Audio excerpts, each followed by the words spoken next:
Assalamualaikum warahmatullahi wabarakatuh. Bismillahirrahmanirrahim. Alhamdulillahilladzi shalla 'alan nabiyil mustafa. Wassalatu wassalamu 'alan nabiyil awfa wa 'ala alihi wa sahbihi dzawil qurba. Qala rabbi shrah li sadri wa yassir li amri wahlul 'uqdatam min lisani yafqahu qawli. Shadaqallahul 'azim. Ma'asyiral muslimin, para pemirsa TV Majelis Ulama Indonesia. Alhamdulillah, mari kita bersyukur kepada Allah atas segala nikmat-Nya.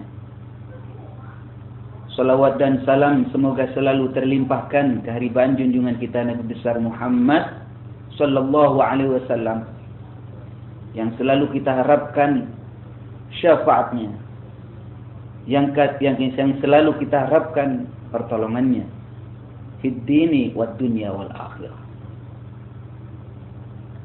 Para pemirsa, di dalam kitab Nasaihul Ibad disebutkan innallaha katama sittatan fi sittatin.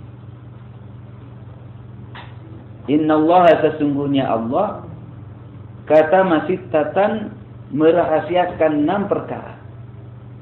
Fi sittatin, di dalam 6 perkara yang lain. Jadi ada 6 hal yang dirahasiakan oleh Allah. Tidak ada yang tahu, hanya Allah. Yang pertama, kata marridha fi ta'atin. Allah merahasiakan ridhonya di dalam taatnya.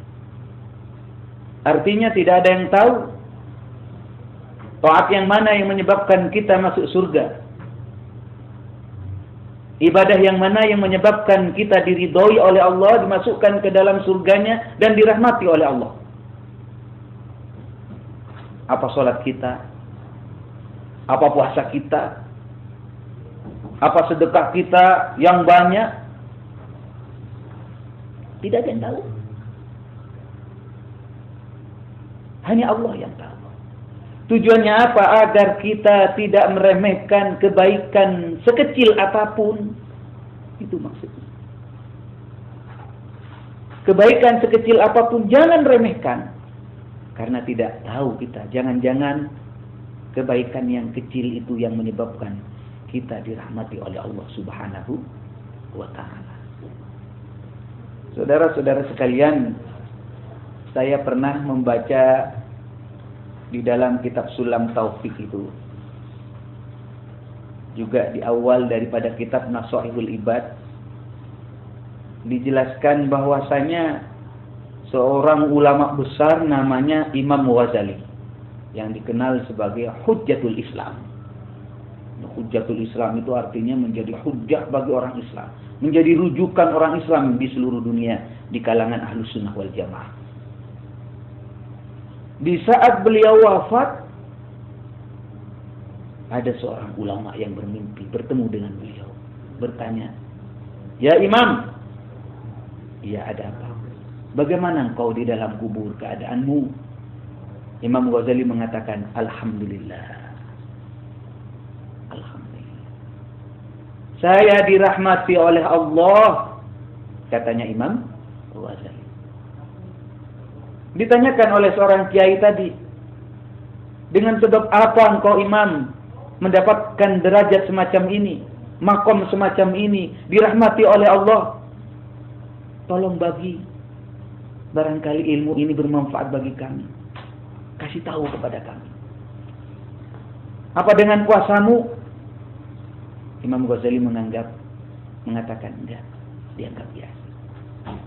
Salat yang begitu banyak, ilmu yang begitu melaut, mutabahir, yang begitu luas, enggak, dianggap biasa. Apa yang menyebabkan kau dimuliakan oleh Allah?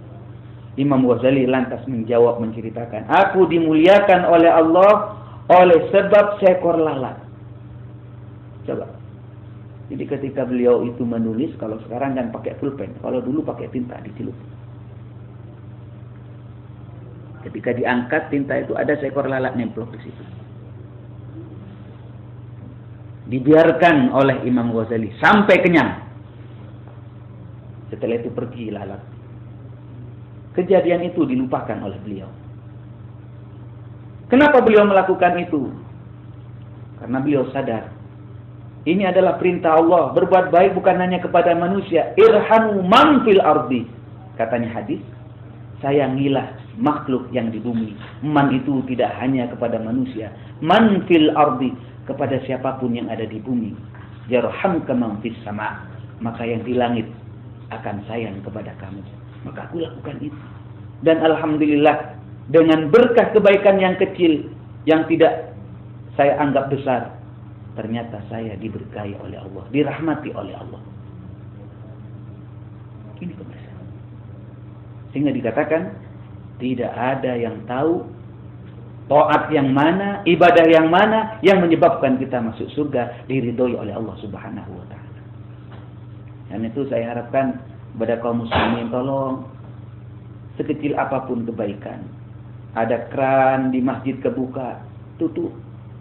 Ada paku di jalan, ambil itu. Jangan-jangan itu menjadi kunci surga kita. Itu yang pertama. Yang nomor dua, wa katamal ghadaba fi ma'siyatin. Allah merahasiakan murkanya di dalam maksiatnya. Kita tidak ada yang tahu maksiat yang mana yang menyebabkan kita dimurkai oleh Allah. Yang jelas, hindari dosa-dosa besar. Dosa yang kecil termasuk juga. La kabirata ma'al istighfar, wala saghirata ma'al istiqrar. Jadi yang kedua, diingatkan di dalam kitab tersebut, wa katamal ghadaba fi ma'siyatin.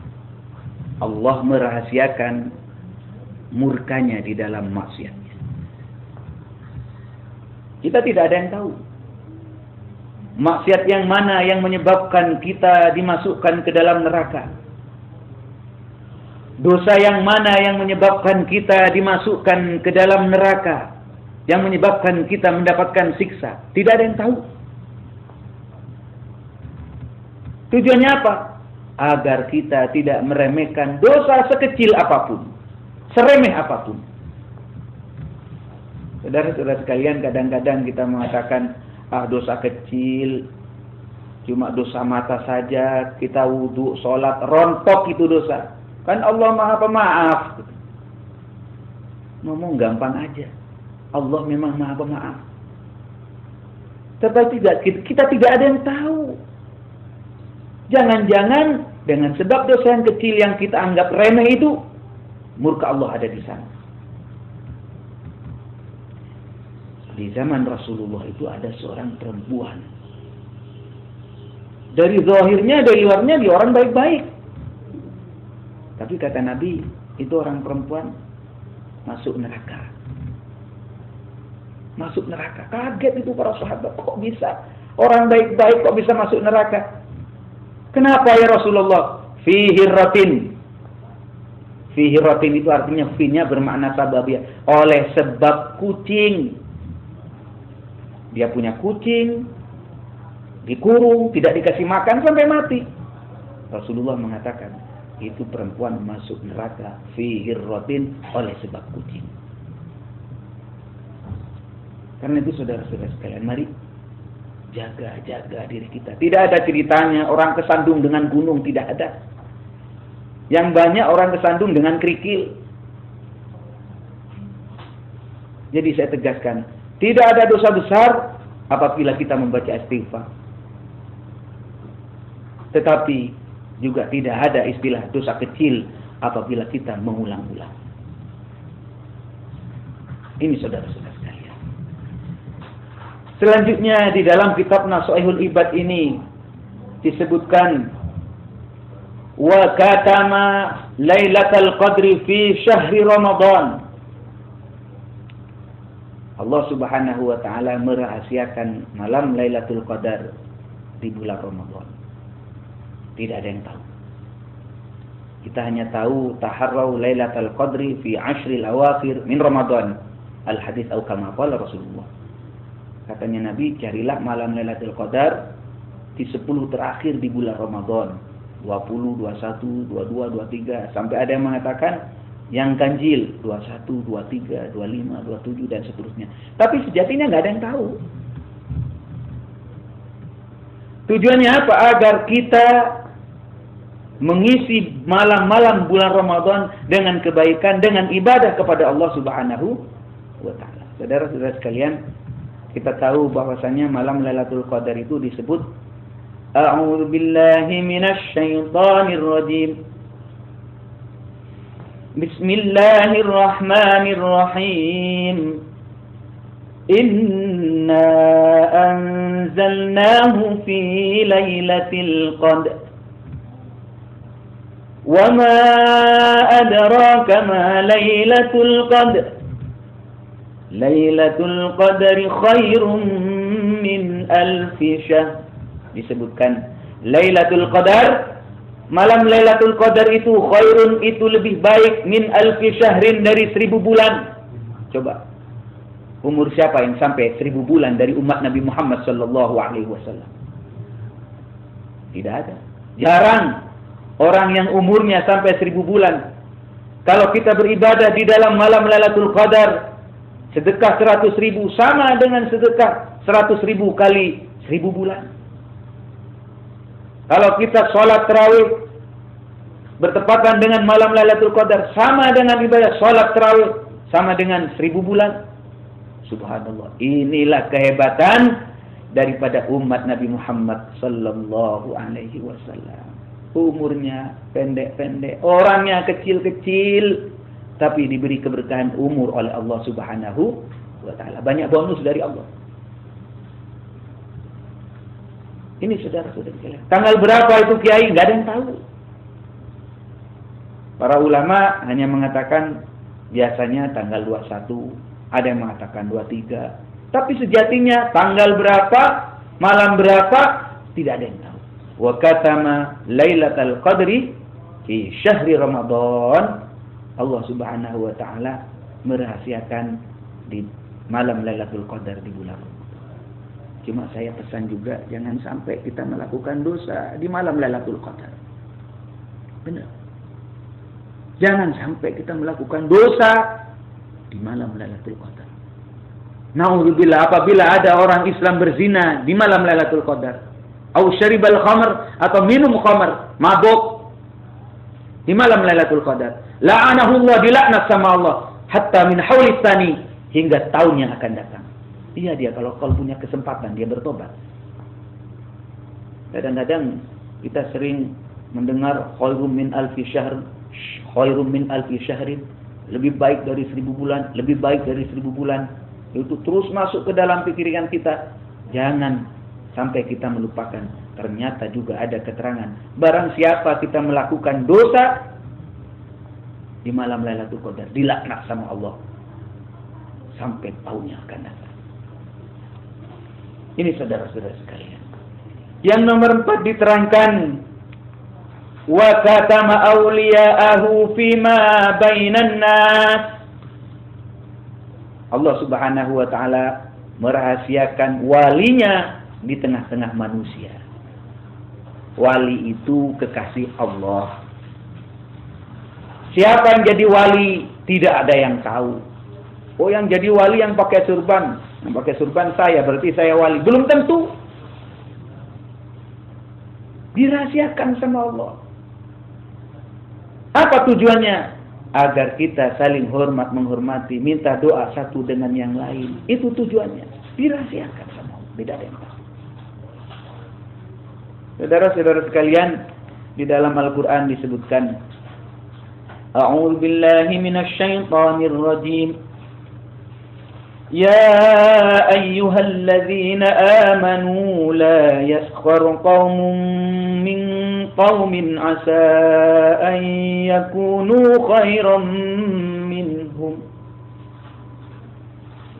wala nisa'un min nisa'in asa an yakunna khairan minhun wala talmizu anfusakum wala tanabazu bil alqab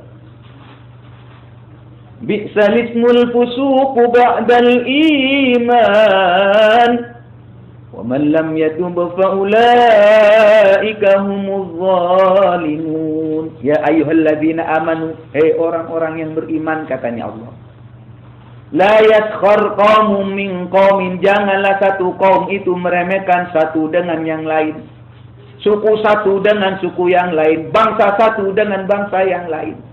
Jangan. Bisa jadi orang yang kau remehkan itu lebih baik indallah. Saudara-saudara sekalian, berbicara jasmani, jasad ini, karena itu Rasulullah mengatakan, innallaha la yanzuru ila ajsamikum wala aswarikum walakinallaha yanzuru ila qulubikum. Allah tidak melihat kepada jasadmu. Allah tidak melihat kepada bentuk badanmu.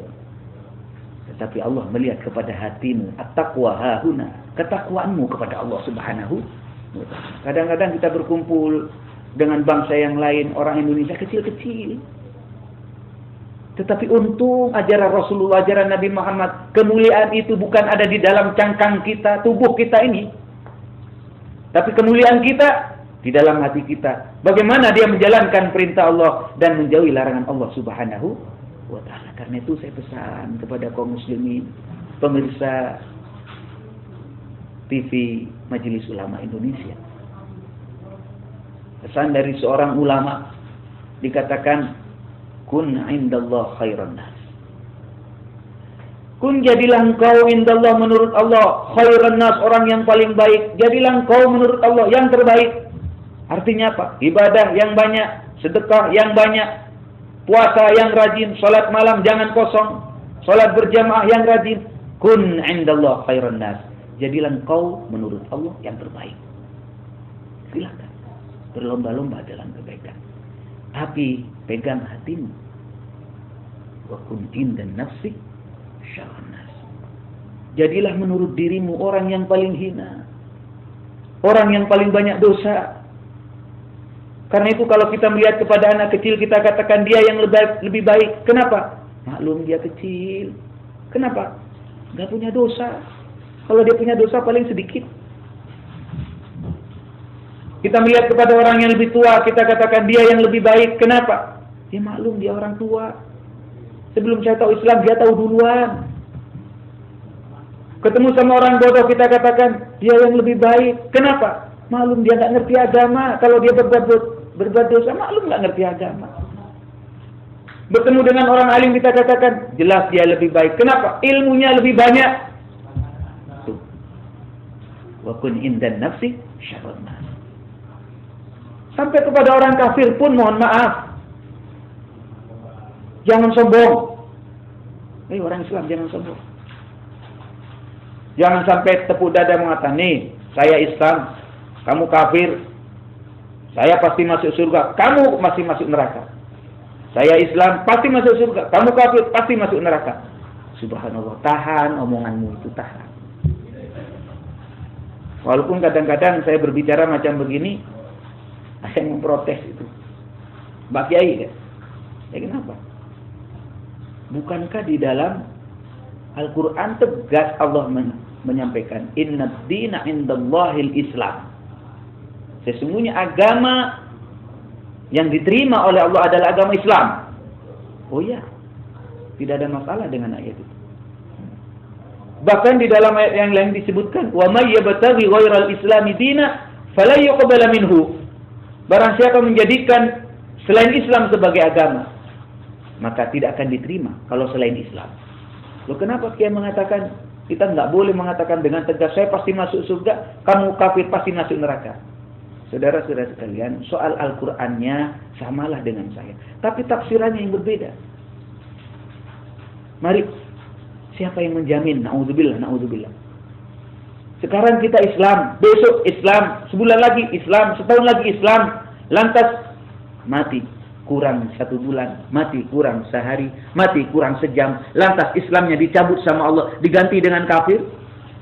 Naudzubillah, kemudian kita menjadi murtad. Siapa yang mau melarang Allah?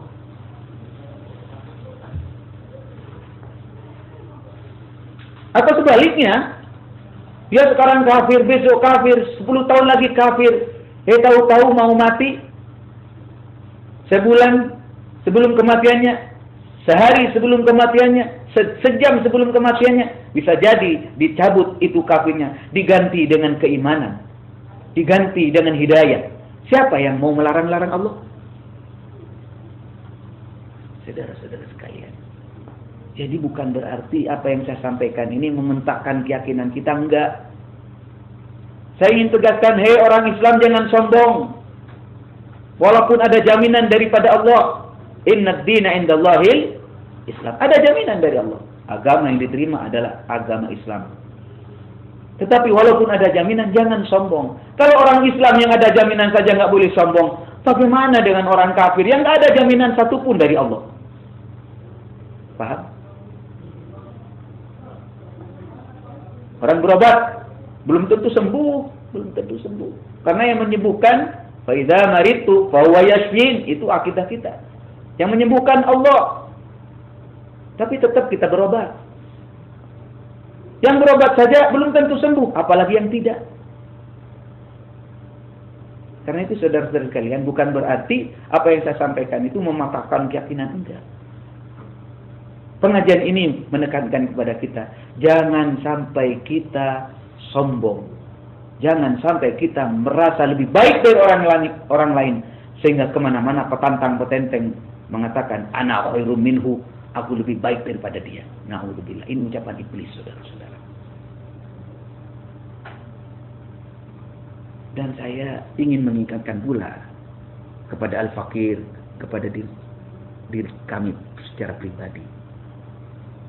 Di saat kita menghormat orang lain, siapapun orang lain itu, apakah anak kecil, apakah orang tua, apakah yang lebih muda, apakah yang lebih bodoh, apakah yang lebih alim, apalagi kedua orang tua, apalagi para ulama, para guru-guru kita.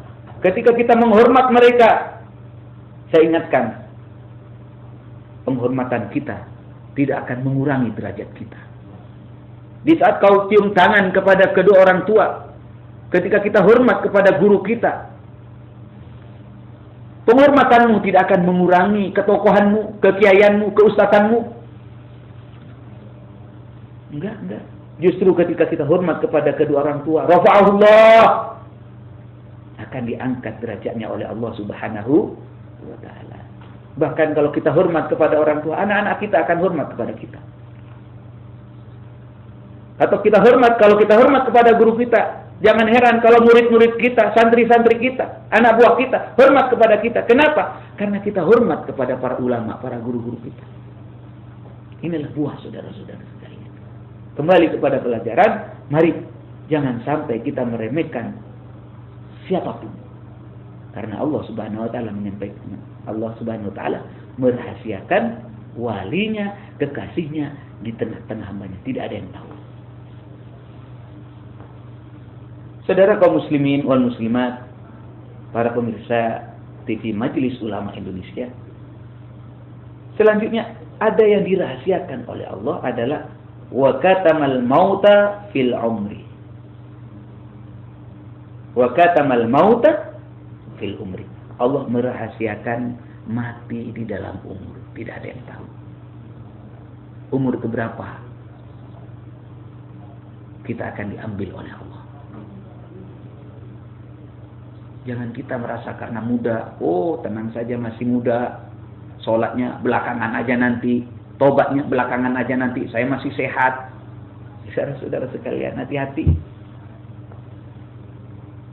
Tidak ada satupun orang yang tahu di ayyi ardin tamut, di bumi mana dia akan mati, dicabut ruhnya oleh Allah Subhanahu wa ta'ala. Karena itu hati-hati. Agar kita hati-hati mengisi hari-hari kita, bulan-bulan kita, waktu-waktu kita dengan kebaikan, Dan kita berharap di saat kita melakukan kebaikan, kita dicabut ruhnya oleh Allah Subhanahu wa taala. Dan itulah yang disebut dengan husnul khatimah, mati dengan membawa kebaikan. Saudara-saudara sekalian, selanjutnya wa katama, dan Allah Subhanahu wa taala merahasiakan salatil wusta fis shalawat. Allah merahasiakan salat tengah di antara sekian salat-salat yang ada. Salat itu kan ada 5 waktu yang wajib. Zuhur, asar, maghrib, isya, subuh. Ada istilah salatul wusta.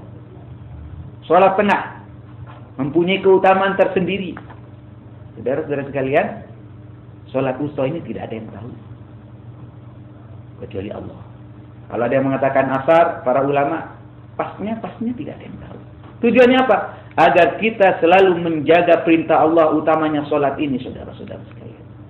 Karena salat ini adalah barometer, ukuran daripada seseorang. Besok di akhirat yang pertama kali yang akan dihisab adalah salat kita. Mari kita jaga. Jangan sampai kita itu kemudian meninggalkan salat, dan orang yang meninggalkan salat dikatakan besok akan dimasukkan ke dalam neraka sakor. Neraka sakor itu, di dalam neraka disebut ma salakakum fi sakor. Hei, penduduk neraka sakor, kenapa kamu ada di dalam neraka ini? Mereka menjawab, qalu lam naku minal musallin. Dulu di dunia saya tidak sholat. Alhamdulillah. Mudah-mudahan apa yang saya sampaikan bermanfaat, dan mari kita berupaya sebaik-baiknya melakukan hal yang terbaik di dalam hidup kita, mengisi hari kita, mengisi waktu-waktu kita dengan kebaikan. Dan kita berharap mudah-mudahan sekecil apapun kebaikan kita diterima oleh Allah Subhanahu wa taala. Para pemirsa TV Majelis Ulama Indonesia, mohon maaf apabila ada hal yang kurang berkenan. Semoga apa yang saya sampaikan menjadi ilmu yang bermanfaat. Wallahul muwaffiq lil aqwamit thoriq. Wassalamualaikum warahmatullahi wabarakatuh.